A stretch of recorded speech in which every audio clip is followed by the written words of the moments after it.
Isaías capítulo 9, desde el versículo 1 hasta el 7.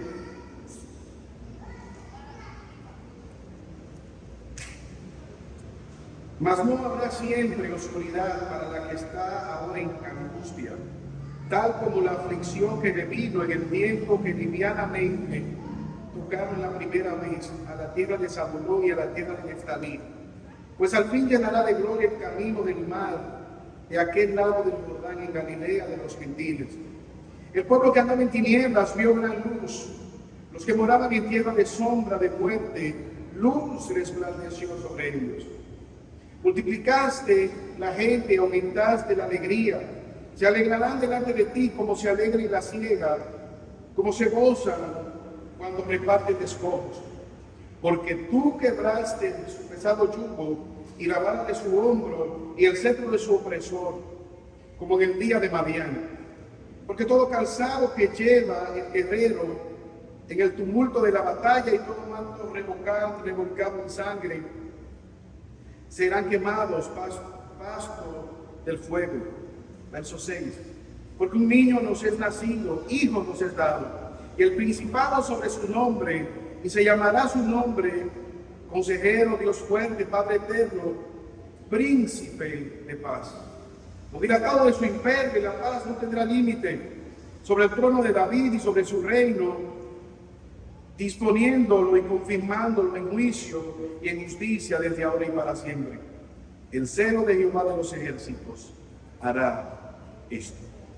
Señor, una vez más venimos delante de tu presencia, presentándonos, oh Dios, para estos fines de proclamar tu verdad, ¿quién es suficiente? Señor, pero tú te place en glorificar tu palabra, predicada a través, Señor, de hombres débiles, imperfectos, que son utilizados como el barro en manos del alfarero.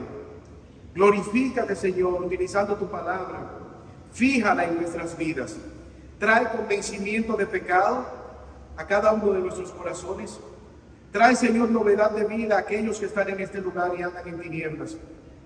Pero sobre todo, Señor, ayúdanos a confiar en ti, oh Rey eterno, Salvador del mundo. Porque te lo pedimos por Jesús. Amén.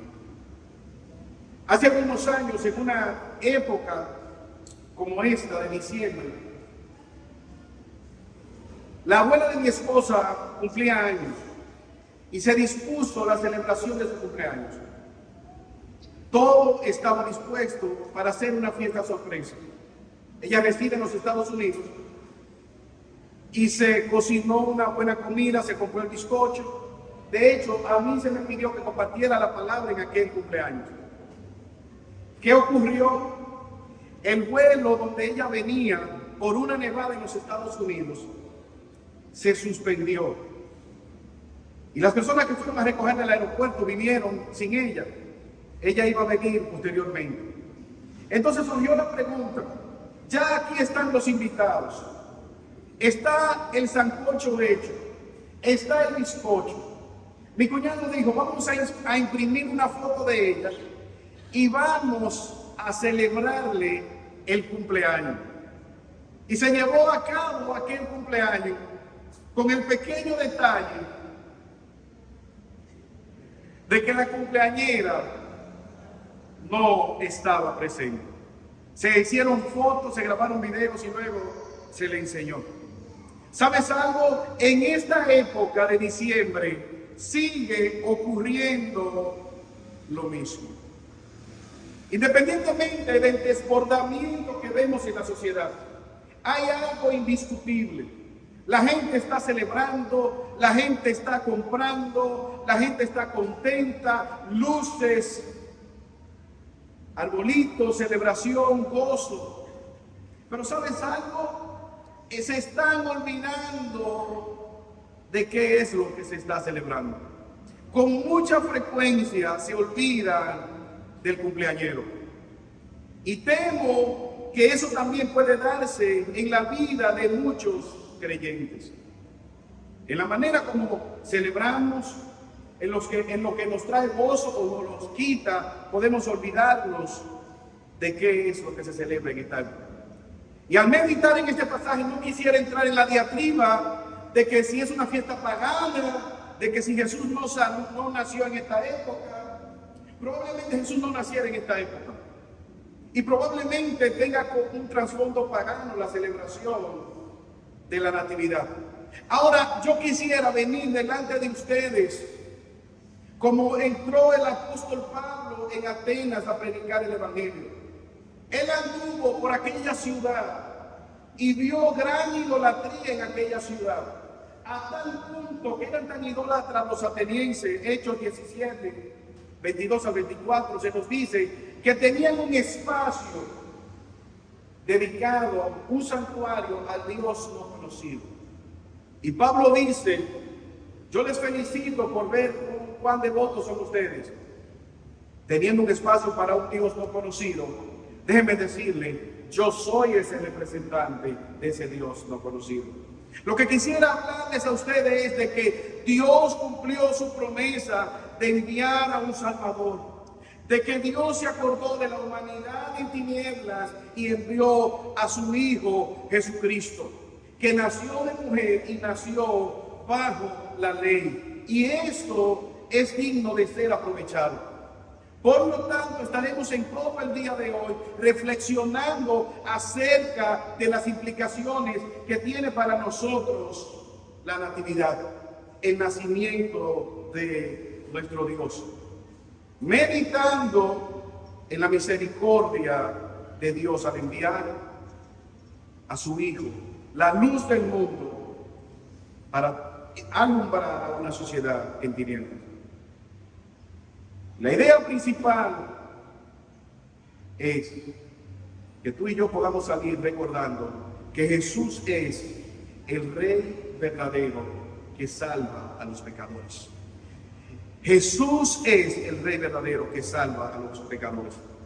Durante todo el Antiguo Testamento nosotros podemos ver la promesa dada por Dios de que Él daría un rey que representaría su gobierno, un rey que, a diferencia de todas las demás naciones, recordaría su voluntad. Y vemos que Dios escoge un pueblo, una teocracia, no una dictadura, no una democracia. Dios escogió al pueblo de Israel y Él estableció una teocracia donde Él gobernaba aquel pueblo. ¿Qué de especial tenía la nación de Israel? Nada. Deuteronomio 7:7 se nos dice que Él escogió lo más insignificante, la nación más insignificante del mundo, de la tierra, escogió Él para que Él fuera glorificado. ¿Qué ocurrió con el pueblo de Israel? Todo el Antiguo Testamento, una y otra vez el pueblo de Israel se olvidó de Dios, al punto que comenzaron a envidiar a las demás naciones, rechazando el gobierno de Dios, pidieron un rey como el de las demás naciones. Fueron delante de Samuel y le dijeron: nosotros no queremos que Dios nos gobierne por medio de ustedes, los profetas. Nosotros queremos un rey como el de las demás naciones. El profeta va donde Dios y Dios le dice: no te están rechazando a ti, me están rechazando a mí. Y Dios permite un rey como el de las demás naciones. ¿A quién le dio Dios? A Saúl, grande, hermoso, fuerte, una especie de José Manuel y Manuel Salcedo juntos, esbeltos, culturistas. Y usted y yo sabemos que Saúl no anduvo en los caminos del Señor.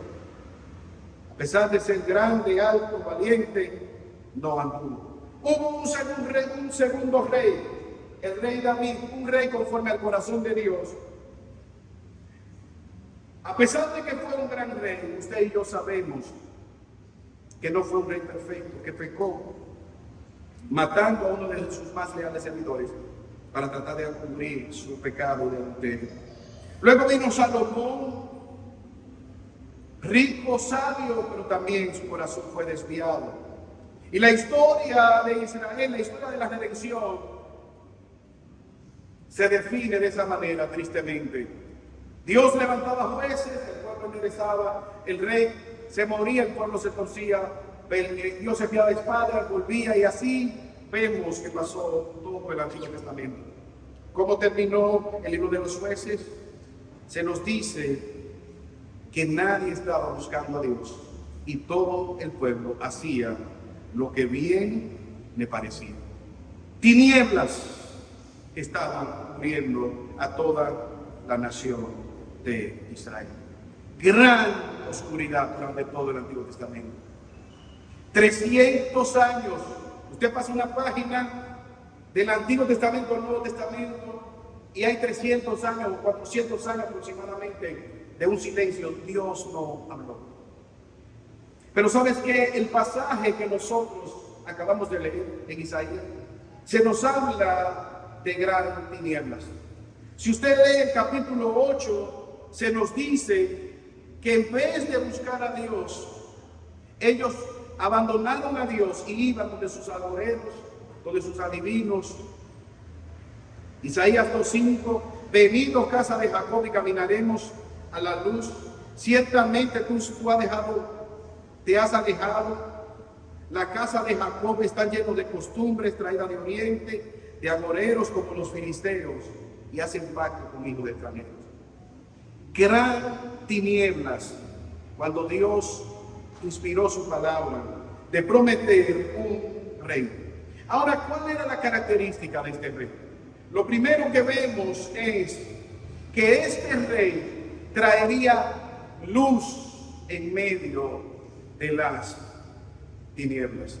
Una esperanza ante la corrupción moral que estaba sumida en la humanidad y que siempre ha estado sumida.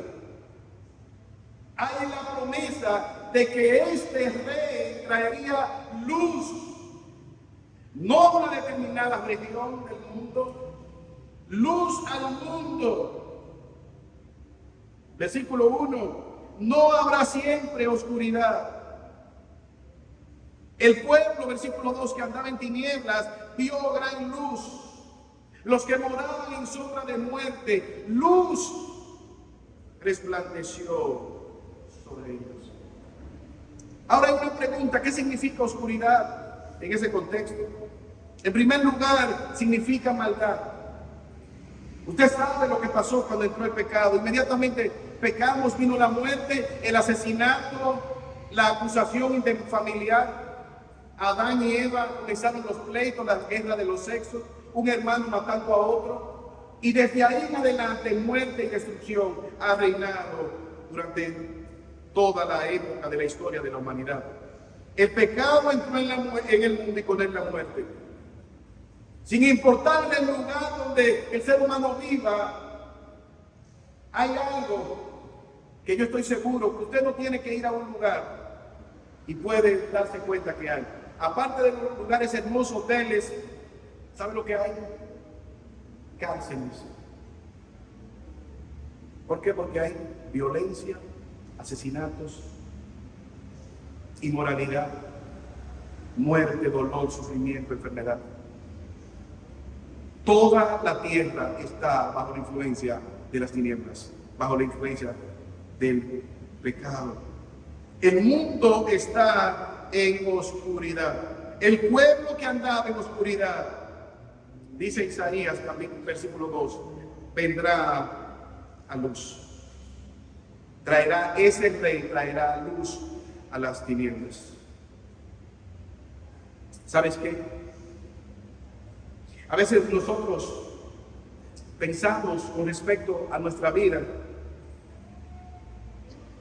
que quizás lo que nosotros necesitamos es que el gobierno implemente algunas medidas para la seguridad ciudadana, para eliminar la delincuencia. Quizás pensamos que lo que necesitamos es más educación, más recursos económicos.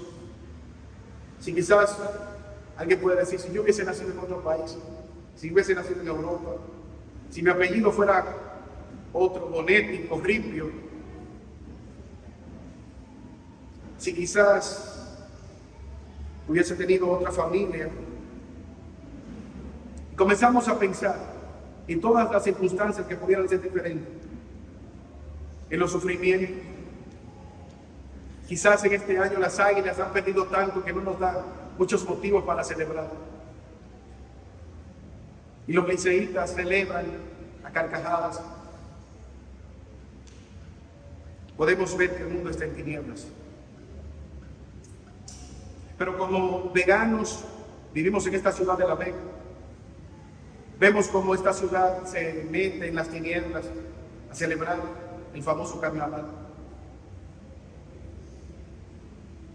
Quizás en tu vecindario hay algunas personas que tú conoces que andan en tinieblas.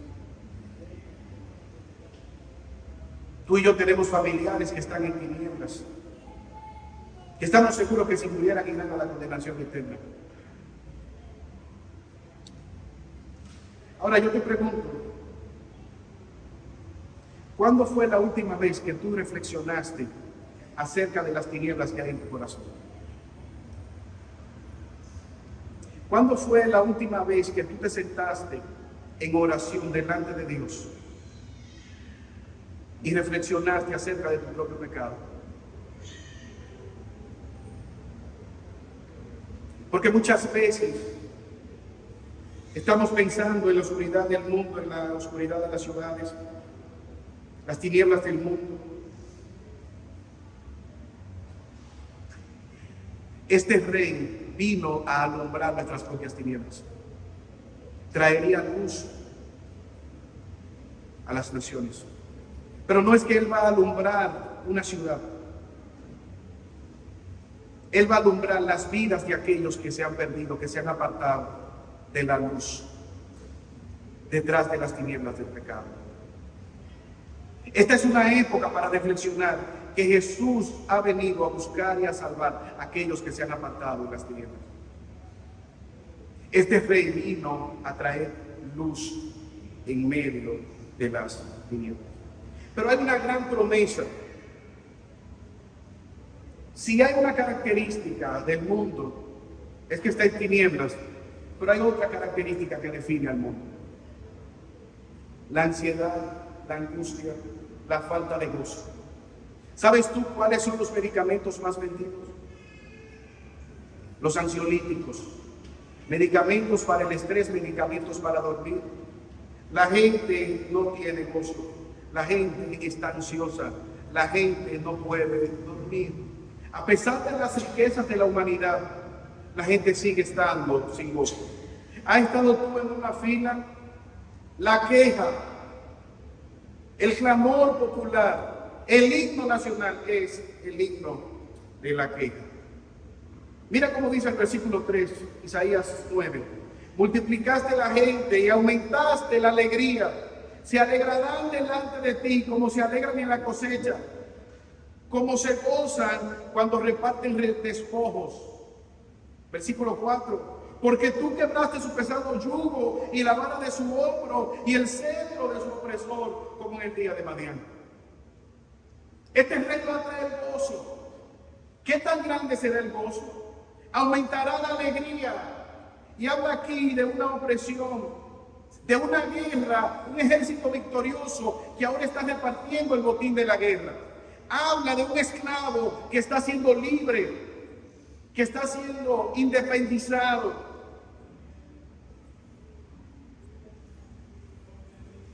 Gozo, alegría.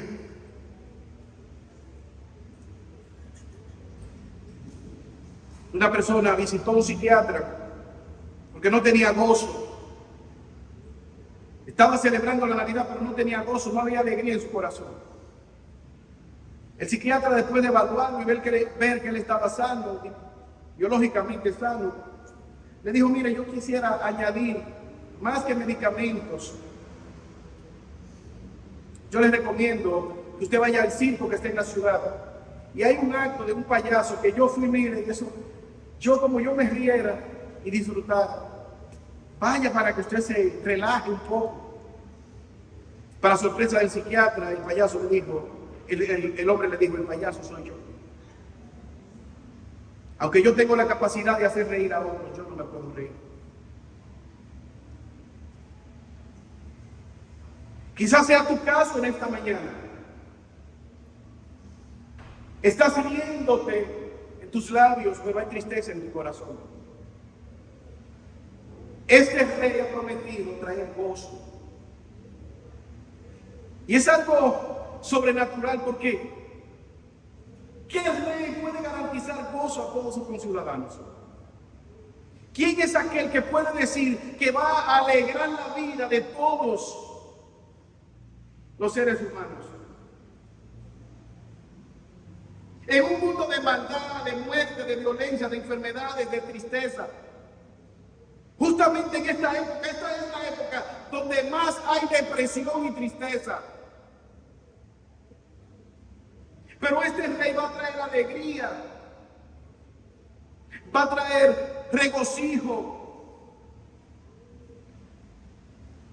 Él va a quebrar el pesado yugo. El mundo parece un pueblo enfermo, pero este rey ha prometido traer gozo para aquellos que han de confiar en él. Un mundo en tinieblas, un mundo con falta de gozo, este rey va a solucionar esas dificultades. ¿Quién es este rey que puede traer luz y paz a la tierra? Versículo 6. Porque un niño nos es nacido, hijo nos es dado, y el principado sobre su hombro, y se llamará su nombre, admirable consejero, Dios fuerte, Padre eterno, príncipe de paz. Ahora mira algo interesante. El mundo está en tinieblas. El mundo no tiene gozo.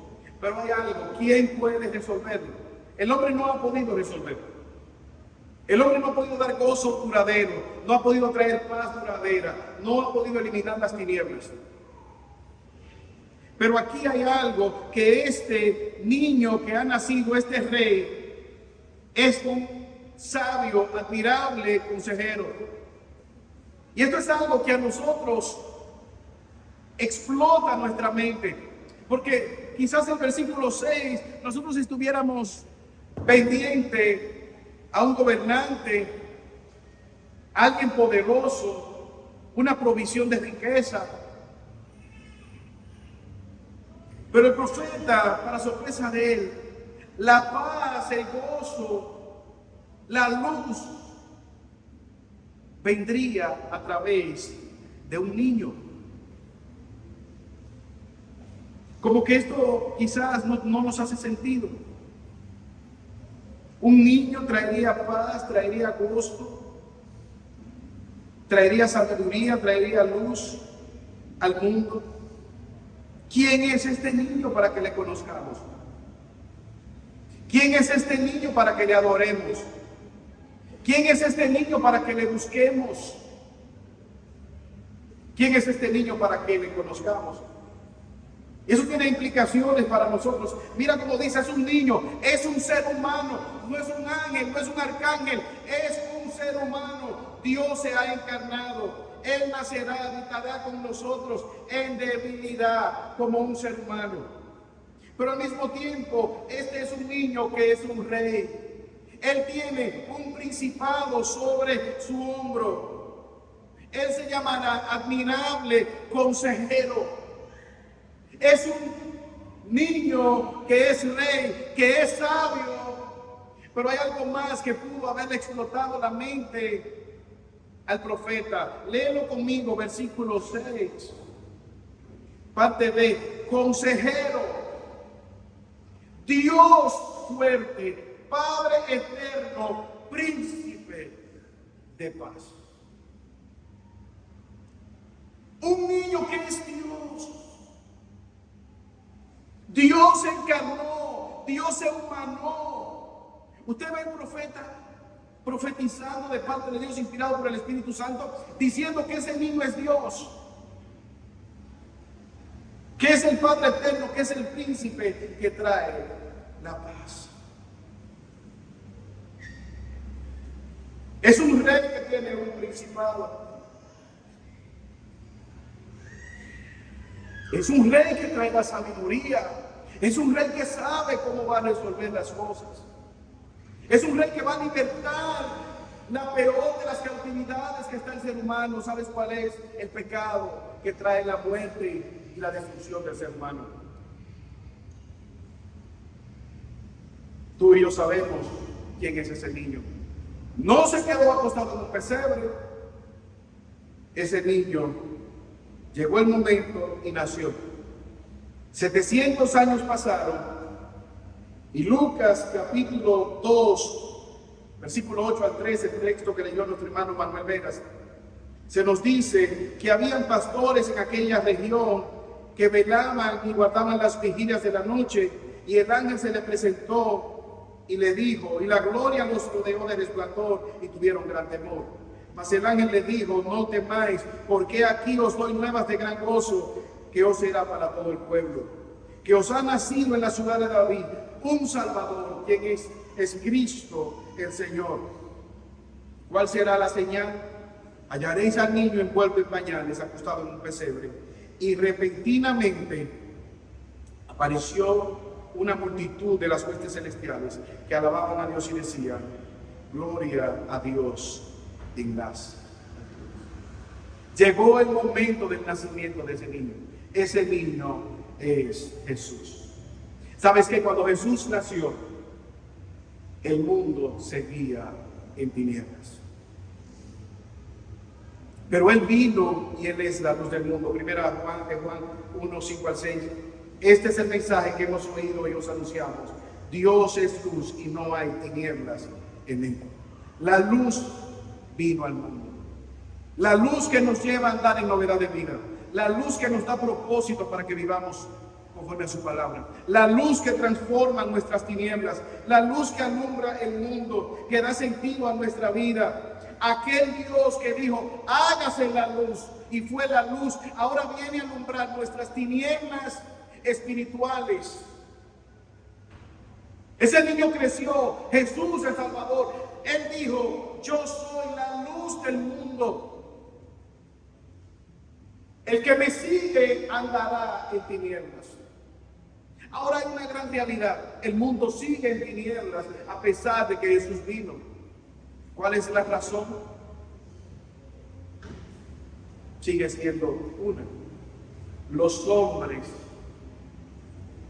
han amado más las tinieblas que la luz. ¿Por qué el mundo sigue en tinieblas?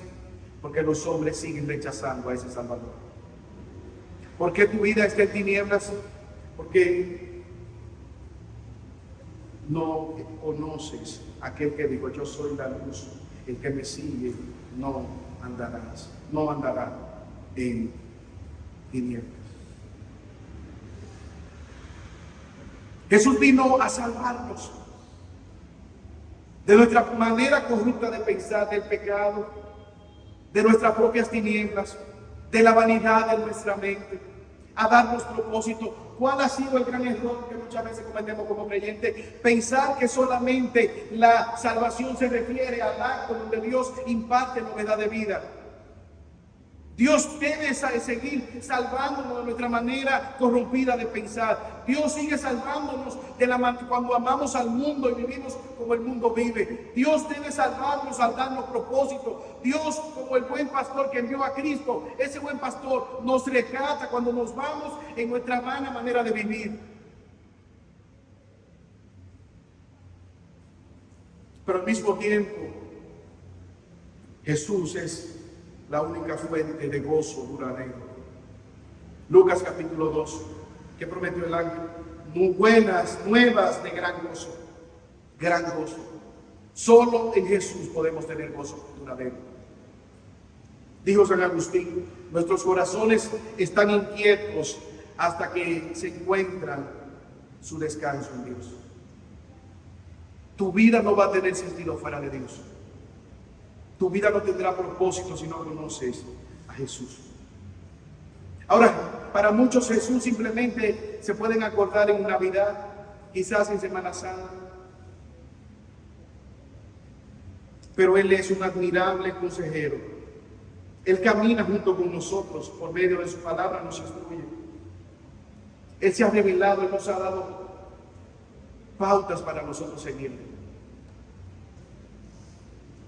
Jesús viene a traer gozo, paz duradera. Él prometió no quitar nuestros problemas, no sanarnos de todas nuestras enfermedades, ¿Sabe lo que Él prometió? Estar con nosotros todo el tiempo. Ahora, hermanos, ese Jesús encarnado es un rey. Versículo 7. Isaías 9. Lo dilatado de su imperio y la paz no tendrá límite. Sobre el trono de David y sobre su reino se sentará, disponiéndolo y confirmándolo en juicio y justicia desde ahora y para siempre. Es un reinado eterno. Quizás alguien puede decir: yo no viví en la época de Jesús. Yo no conocí a Jesús cuando caminó en esta tierra. ¿Cómo puedo yo beneficiarme del reinado de Jesús, que habitó humanamente en una determinada área de la tierra? Él es un rey que reina eternamente. Eso fue algo que los discípulos no entendieron. Ellos pensaron simplemente en el contexto geopolítico del gobierno de Jesús. Usted recuerda a Juan el Bautista. Seguimos bajo el imperio romano. Estamos esclavizados. Yo no veo movimiento de repartición de cargos. Yo no veo como un ejército formándose.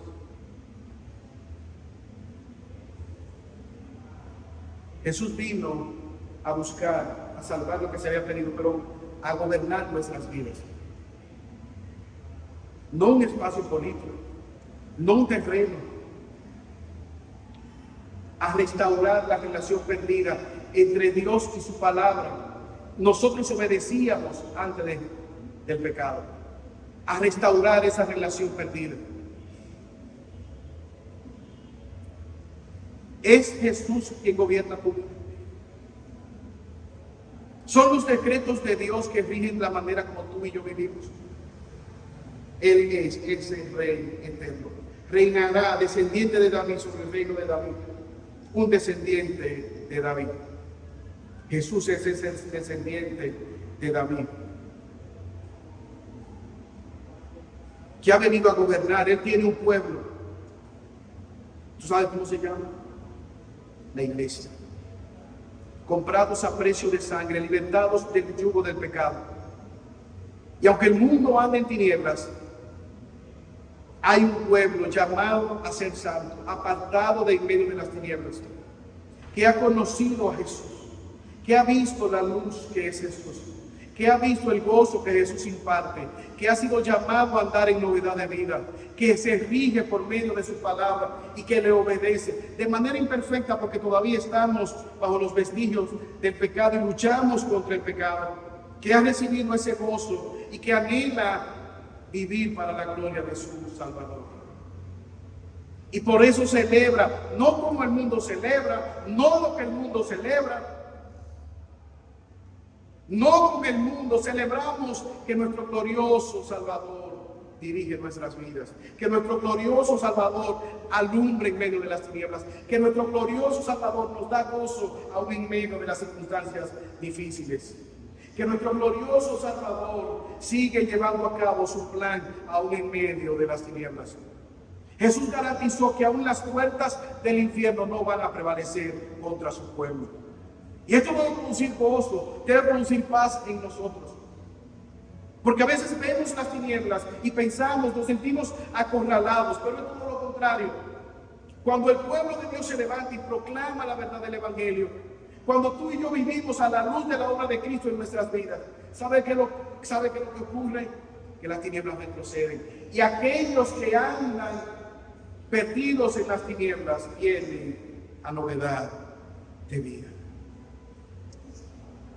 El énfasis está en ese glorioso Salvador que tú y yo celebramos, que tú y yo recordamos y que tú y yo anhelamos que vuelva por cada uno de nosotros. En 1926, un evangelista médico llamado George Hadley, él vivía en Liberia. Él estaba en una labor evangelística de misiones en aquella ciudad, en aquel país. Nadie se convertía. Un día, su hijo de 5 años, Robert, estaba jugando en el patio. Su madre lo está vigilando, se cayó el niño. Él se levanta, el niño vuelve y se cae. Su madre lo recoge, se da cuenta que tiene fiebre. Cuando lo lleva donde su padre, que es médico, el niño tenía fiebre amarilla, no se pudo curar y murió. Aquel padre toma unas cuantas tablas y trata de hacer un pequeño atajo para enterrarlo en aquella ciudad empobrecida. Uno de los líderes de la comunidad donde él estaba le ayuda a cargar aquel ataúd. Acabaron un hoyo donde poder enterrarlo. Imagina este cuadro de este padre en una ciudad totalmente desconocida, en un país desconocido para él, solo con su esposa. Su único hijo está siendo enterrado sin tener familiares o seres cercanos para que le ayuden en su duelo. Cuando él introduce aquel féretro, como es normal a cualquier ser humano, se quebranta en lloro.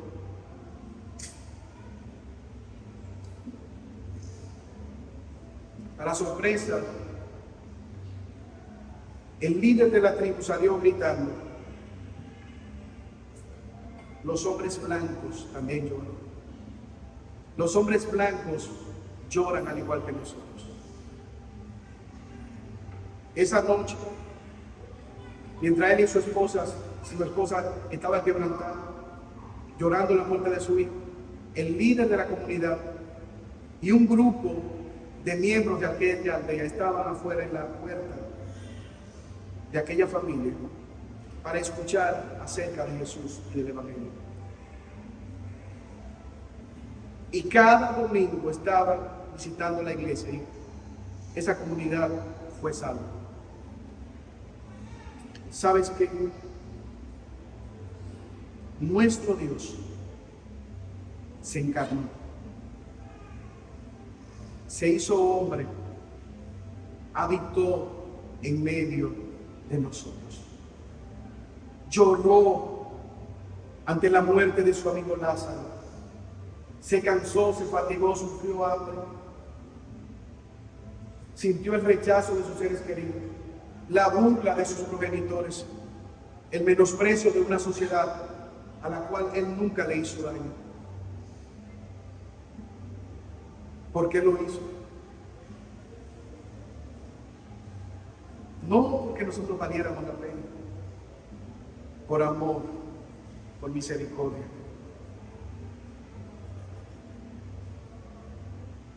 La misericordia de Dios en su máxima expresión, Jesucristo. Jesús es la luz del mundo. Jesús es el Salvador del mundo. Jesús es la sabiduría del mundo. Jesús es el gozo duradero.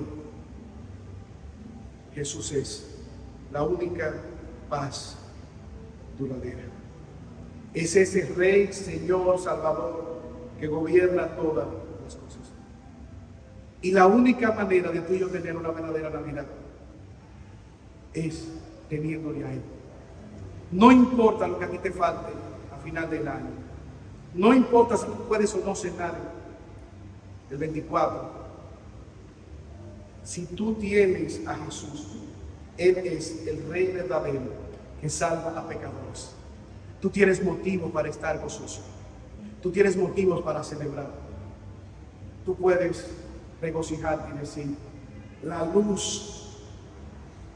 Gracias a Dios por Jesucristo. La luz que ha alumbrado mis tinieblas. Gracias a Dios por Jesucristo. El gozo eterno que da gozo a mi tristeza.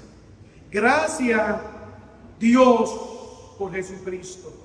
La sabiduría encarnada que trae sabiduría a mi ignorancia. Gracias a Dios por Jesucristo.